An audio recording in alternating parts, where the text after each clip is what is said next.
Olá, gente querida! Que alegria recebê-lo aqui no nosso canal. Hoje é segunda-feira, dia 26 de outubro, segunda da 30ª semana do Tempo Comum. E eu gostaria de pedir um favor a você.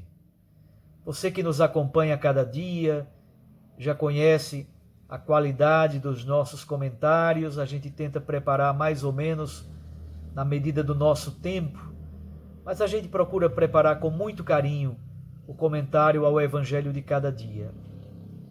Nós estamos quase chegando a 5.000 inscritos aqui no nosso canal. Creio que nós podemos ir muito mais além. Mesmo aqui na Diocese de Garanhuns, eu peço aos párocos, aos sacerdotes, divulguem nos grupos de círculos bíblicos, nas missas, divulguem para mais e mais pessoas terem acesso ao Evangelho a cada dia. Eu peço também que você dê o seu like, o seu joinha. Você sabe que o YouTube, ele funciona com algoritmo, e é o que se chama de algoritmo randômico, isto é, quanto mais você dá joinha, quanto mais você se inscreve, quanto mais você divulga, mais o YouTube manda a proposta do nosso vídeo para outras pessoas verem. E assim vai havendo uma multiplicação das visualizações. Queremos que a palavra de Deus de boa qualidade chegue ao maior número possível de pessoas, para que estas pessoas tenham acesso ao Santo Evangelho. Por favor, se inscreva no canal, dê o seu joinha e também mande esse vídeo, mande o link, o convite para visualizar esse vídeo para muitas pessoas da sua lista de contatos. O texto do Evangelho de hoje é de Lucas 13, de 10 a 17. Lucas 13, de 10 a 17. Pegue a sua Bíblia e acompanhe comigo. Jesus cura uma mulher encurvada em dia de sábado na sinagoga. Naquele tempo, Jesus estava ensinando numa sinagoga, em dia de sábado. Havia aí uma mulher que fazia 18 anos, estava com um espírito que a tornava doente. Era encurvada e incapaz de se endireitar. Vendo-a, Jesus chamou-a e lhe disse: Mulher, estás livre da tua doença. Jesus pôs as mãos sobre ela e imediatamente a mulher se endireitou e começou a louvar a Deus. O chefe da sinagoga ficou furioso porque Jesus tinha feito uma cura em dia de sábado. E tomando a palavra, começou a dizer à multidão: Existem 6 dias para trabalhar. Vinde então nesses dias para serdes curados, não em dia de sábado. O Senhor lhe respondeu: Hipócritas, cada um de vós não solta do curral o boi ou o jumento para dar-lhe de beber, mesmo que seja dia de sábado? Esta filha de Abraão, que Satanás amarrou durante 18 anos, não deveria ser libertada desta prisão em dia de sábado? Esta resposta envergonhou todos os inimigos de Jesus, e a multidão inteira se alegrava com as maravilhas que Jesus fazia. Palavra da salvação. Glória a vós, Senhor. Minhas irmãs, meus irmãos, no Santo Evangelho, quando Jesus faz uma cura, existe uma coisa que se chama tópica, a tópica de um milagre. Tópica significa esquema, o esquema de um milagre. E esse esquema nós podemos apresentá-lo em 5 passos, 5 etapas. Primeiro, o contexto e a apresentação da enferma. Jesus estava ensinando numa sinagoga, era dia de sábado, e havia aí uma mulher que há 18 anos estava doente e encurvada. Esse é o primeiro ponto. O contexto e a apresentação da pessoa doente.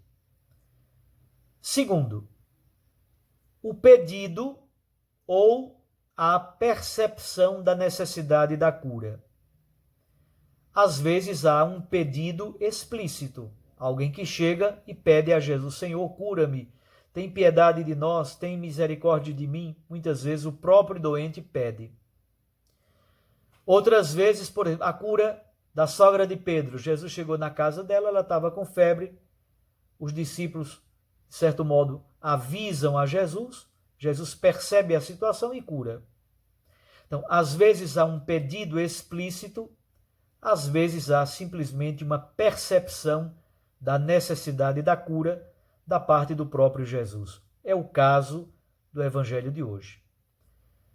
Terceiro ponto do esquema, a cura propriamente dita. Veja o versículo 12 e o versículo 13.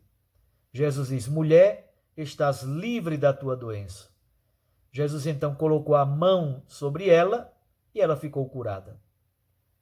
Então percebam, terceiro ponto, a cura. O quarto ponto do esquema, a comprovação da cura. Também no versículo 13. Imediatamente a mulher se endireitou, ficou reta, ereta, endireitou-se e começou a louvar a Deus. E o quinto ponto do esquema, a reação dos presentes. A reação da mulher é essa, tão bonita, começou a louvar a Deus.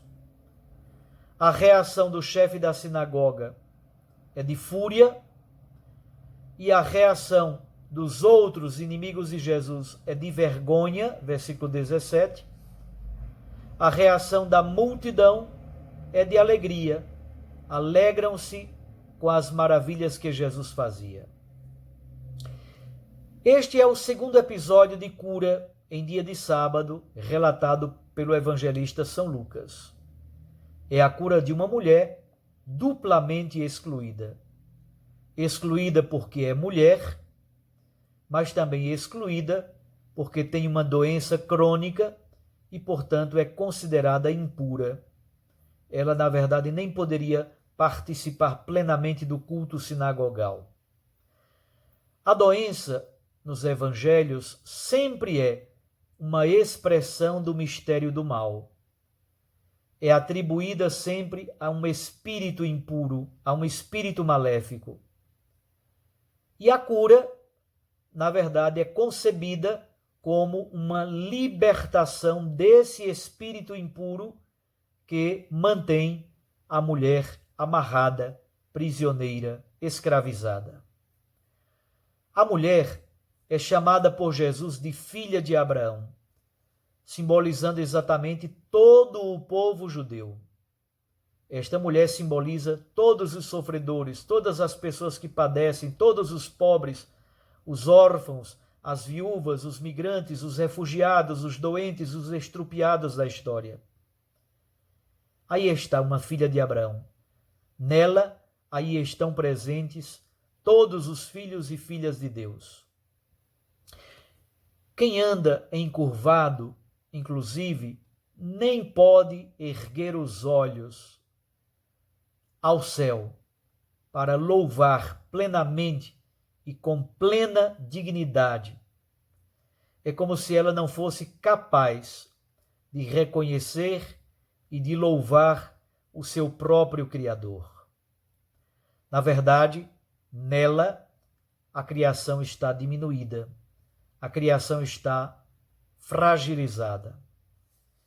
É por isso que Jesus tem a consciência de que é preciso trabalhar e curar no Shabat, no dia de sábado. O Shabat é o 7º dia da criação. É a plenitude, é o ponto alto da criação. O sábado, na verdade, torna-se o tempo cairológico, torna-se o tempo da salvação, que se perpetua na história. Assim, todo dia deve ser um sábado de Deus. É por isso que também o sábado se torna tempo escatológico, é o tempo do reino. A discussão que segue se fundamenta exatamente nesse modo como os fariseus interpretam o sábado e como Jesus interpreta o sábado. Ora, Jesus desmascara o legalismo hipócrita do chefe da sinagoga. O raciocínio de Jesus é muito simples. Ora, se no dia do repouso sabático as pessoas cuidam das necessidades dos animais, dos bois, dos jumentos, procuram água para o boi e para o jumento, muito mais do que um boi, muito mais do que um jumento, vale uma filha de Abraão. Jesus, portanto, restitui ao sábado o seu significado original. É o dia pleno da criação e é o dia pleno da libertação de todos aqueles que estão escravizados. A mulher, plenamente reintegrada, curada, refeita, ela é plenamente reintegrada ao povo de Deus, agora de pé, ereta, reta, com plena dignidade. A religião, meus irmãos, minhas irmãs, não pode cair na esclerose que enrijece, que mata, em estruturas enferrujadas, carcomidas, que destroem a vida das pessoas. A religião, na verdade, precisa libertar todos os filhos, todas as filhas de Deus. Eu gostaria de concluir a conversa de hoje refletindo sobre uma coisa que aconteceu esses dias. Recentemente, houve mais uma polêmica de gente maldosa dizendo que o Papa Francisco está defendendo o casamento gay. Não é verdade. Há, na verdade, um movimento, mesmo dentro da igreja, de oposição triste ao Papa Francisco. É muito triste ver católicos, pessoas que se dizem cristãos piedosos, até mentindo, falsificando, distribuindo e espalhando fake news. O que foi que o Papa Francisco disse, na verdade? Em mais de uma ocasião, o Papa tem dito que o sacramento do matrimônio, percebam, o sacramento do matrimônio é entre um homem e uma mulher. Ponto. Isso o Papa já disse centenas de vezes. O Papa também é terminantemente contrário ao lobby gay, à subcultura gay. Isso ele tem dito reiteradamente. Agora, o que o Papa defende, e isso ele defendeu com muita clareza, é que deve acontecer o respeito aos direitos civis das pessoas homoafetivas, por meio de uma união civil que garanta os seus direitos, inclusive o direito de herança.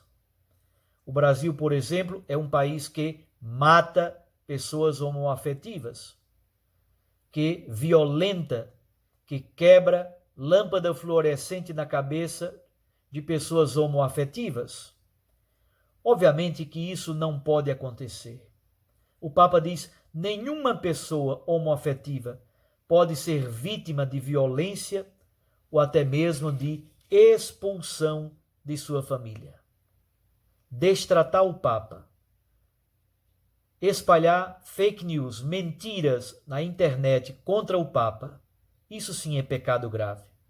agir com violência contra as pessoas homoafetivas, não ter nenhuma misericórdia, nem respeito à convivência com estas pessoas, isto sim é destruir a dignidade das filhas e dos filhos de Deus. A religião deve ser para libertar, não para oprimir, para massacrar e para espalhar mentiras. Um abraço a você, até amanhã. Recorde que a palavra aquece o coração, a Eucaristia nos lança para a missão. Fique com Deus e com sua Mãe Maria Santíssima. Eu os abençoo, em nome do Pai, e do Filho, e do Espírito Santo. Amém.